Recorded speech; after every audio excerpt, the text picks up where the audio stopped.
네, 성도 여러분 하루 동안 평안하셨습니까? 2022년 9월 28일 수요일 새벽 기도회를 시작하겠습니다. 오늘 저희들에게 주신 하나님의 말씀은 사무엘하 6장 12절부터 23절까지 말씀입니다. 사무엘하 6장 12절부터 23절까지 말씀 제가 봉독해 드리도록 하겠습니다. 어떤 사람이 다윗 왕에게 아뢰어 이르되 여호와께서 하나님의 궤로 말미암아 오벳에돔의 집과 그의 모든 소유에 복을 주셨다 한지라. 다윗이 가서 하나님의 궤를 기쁨으로 메고 오벳에돔의 집에서 다윗성으로 올라갈새 여호와의 궤를 맨 사람들이 6걸음을 가매 다윗이 소와 살찐 송아지로 제사를 드리고 다윗이 여호와 앞에서 힘을 다하여 춤을 추는데 그때에 다윗이 배 에봇을 입었더라. 다윗과 온 이스라엘 족속이 즐거이 환호하며 나팔을 불고 여호와의 궤를 메어오니라. 여호와의 궤가 다윗성으로 들어올 때에 사울의 딸 미갈이 창으로 내다보다가 다윗 왕이 여호와 앞에서 뛰놀며 춤추는 것을 보고 심중에 그를 업신 여기니라. 여호와의 궤를 메고 들어가서 다윗이 그것을 위하여 친 장막 가운데 그 준비한 자리에 그것을 두매 다윗이 번제와 화목제를 여호와 앞에 드리니라. 다윗이 번제와 화목제 드리기를 마치고 만군의 여호와의 이름으로 백성에게 축복하고 모든 백성 곧 온 이스라엘 무리에게 남녀를 막론하고 떡 한 개와 고기 한 조각과 건포도 떡 한 덩이씩 나누어 주매 모든 백성이 각기 집으로 돌아가니라. 다윗이 자기의 가족에게 축복하러 돌아오매 사울의 딸 미갈이 나와서 다윗을 맞으며 이르되 이스라엘 왕이 오늘 어떻게 영화로우신지 방탕한 자가 염치 없이 자기의 몸을 드러내는 것처럼 오늘 그의 신복의 계집종의 눈앞에서 몸을 드러내셨도다 하니 다윗이 미갈에게 이르되 이는 여호와 앞에서 한 것이니라. 그가 내 아버지와 그의 온 집을 버리시고 나를 택하사 나를 여호와의 백성 이스라엘의 주권자로 삼으셨으니 내가 여호와 앞에서 뛰놀리라. 내가 이보다 더 낮아져서 스스로 천하게 보일지라도 내가 말한 바 계집종에게는 내가 높임을 받으리라 한지라. 그러므로 사울의 딸 미갈이 죽는 날까지 그에게 자식이 없으니라. 아멘.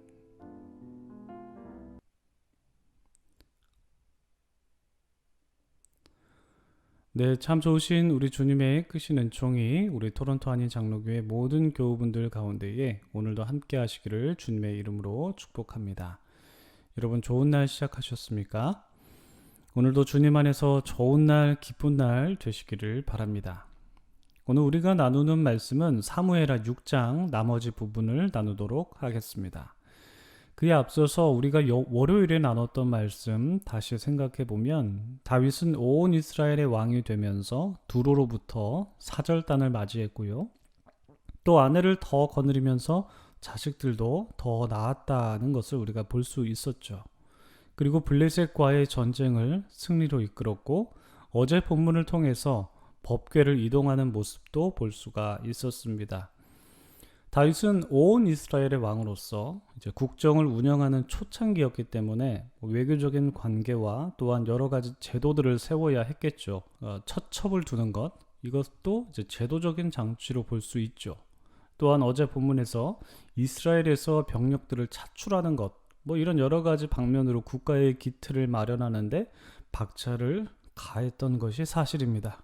사실 이스라엘과 유다가 통일된 국가를 이루었다고 하더라도 생각해보면 모든 것이 다 순조롭게 되지는 않았을 것으로 예상해 볼 수가 있습니다.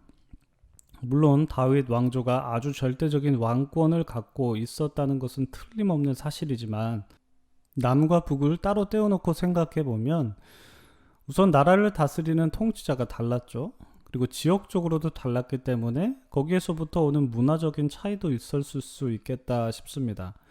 그리고 왕실에서도 유다 사람과 이스라엘 사람들을 고루 등용해야 하는 문제가 있었더라면 이 또한 쉬운 문제는 아니었을 것입니다.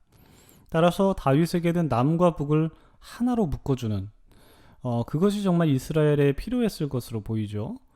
여러분 그것이 무엇이었을까요? 그게 바로 법궤입니다. 하나님의 임재를 상징하는 법궤는 출애굽 시대 때부터 온 이스라엘의 신앙의 상징이죠. 그것이 바로 법궤입니다.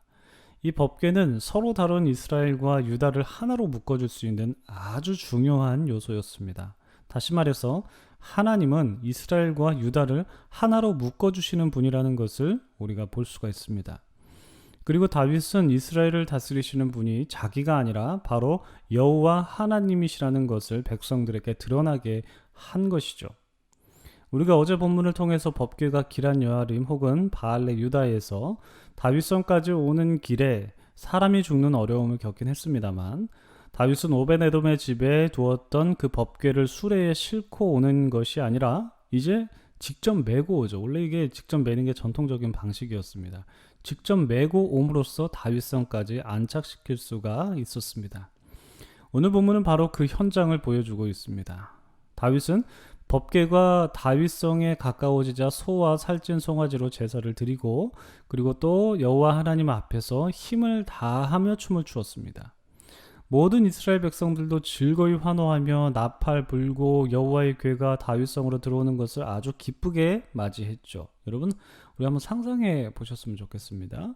법궤가 다윗성으로 가까웠을 때 모든 이스라엘 백성들, 그러니까 출신도 불문하고, 이스라엘 출신이든지 유다 출신이든지 출신 불문하고, 성별도 불문하고, 나이와 모든 것을 초월해서 하나님 안에서 기뻐하고 행복했던 이 순간들이 정말 아름답고 귀하고, 이것은 하나님 안에서 온 이스라엘이 연합할 수 있다라는 것을 보여주는 순간이 아닐 수가 없죠. 에베소서에서는 예수 그리스도께서 그의 육체로 맡긴담을 허셔서 사람들이 하나님 안에서 화평하게 되었다라고 말씀하는데, 이처럼 하나님을 상징하는 법궤가 예루살렘으로 들어오자 모든 사람들이 기뻐하며 행복해했다라는 것을 우리가 생각해 볼 수 있습니다. 여러분, 이처럼 하나님 안에서는 기뻐하며 행복할 수 있습니다. 그래서 우리가 하나님께 나아가는 예배가 정말 중요하고, 또 그 예배에는 정말 힘이 있다라는 거죠. 하나로 묶어주는 힘. 함께 기뻐하며 찬양하는 것, 마음을 담은 기도, 하나님의 메시지를 선포하는 것, 이 모든 것이 어우러지며 하나님 안에서 하나님의 임재를 경험할 때 놀라운 연합과 그 연합의 능력이 나타나게 되는 것입니다. 심지어 다윗은 왕이었음에도 불구하고 백성들과 함께 어우러지면서 바지가 흘러내릴 정도로 하나님 앞에서 기뻐하며 춤을 춘 것을 볼 때 정말 하나님 앞에서는 계급도 없고 재물에 많고 적음도 이런 것도 없고 이 모든 것을 초월하게 되는 것을 보게 됩니다. 그러나 이 모습을 또 불편하게 보는 사람들이 있었죠. 바로 다윗의 아내 미갈입니다. 미갈은 다윗의 모습을 보면서 심중에 다윗을 업신여겼고, 심지어 다윗의 행동을 방탕한 자가 자기 몸을 염치 없이 드러내는 것과 같이 같았다라고 힐난하죠. 그러자 다윗이 이렇게 말합니다. 21에서 22절입니다. 다윗이 미갈에게 이르되 이는 여호와 앞에서 한 것이니라. 그가 내 아버지와 그의 온 집을 버리고 나를 택하사 나를 여호와의 백성 이스라엘의 주권자로 삼으셨으니 내가 여호와 앞에서 뛰놀리라. 내가 이보다 더 낮아져서 스스로 천하게 보일지라도 내가 말한 바 계집종에게는 내가 높임을 받으리라 한지라. 아멘.